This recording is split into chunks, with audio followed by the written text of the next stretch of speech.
Vultures are famous scavengers, feeding off the carcasses of other animals. They're vital to the ecosystem and human health, helping stem the spread of disease by eating dead animals that would otherwise rot. Naturalists believe their eyesight evolved to help them scan the ground for carrion, while avoiding the sun's rays hitting the retina. But this has led to a troubling phenomenon. Vultures are prone to hitting objects like pylons and wind turbines. They're not looking where they're going. The whole visual setup is designed to be looking down, and it's this that makes them so prone to flying into man-made objects ahead of them.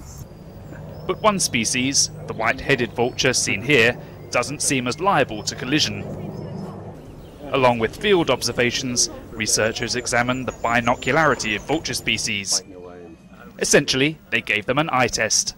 We simply examine the eyes with an ophthalmoscope, but we're moving around the birds and we're working out where we can and cannot see into the eye, whether we can see into both eyes at the same time and that sort of thing. Research published in IBIS, the Journal of Avian Science, found that white-headed vultures are more hunter than scavenger. What we found was that the white-headed vultures actually have a visual system, a visual setup, that's more similar to active hunting hawks and eagles and much less like their close relatives.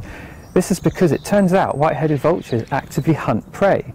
This means they must be able to make contact with their talons onto a moving object, which of course vultures feeding on carcasses are never going to have to do. Understanding how birds see the world could help inform future sites for structures like wind farms. While the white-headed vulture may stand a better chance of avoiding collisions, deliberate poisoning is threatening it and many other vulture species in Africa. It's classed as critically endangered, with a very high risk of extinction.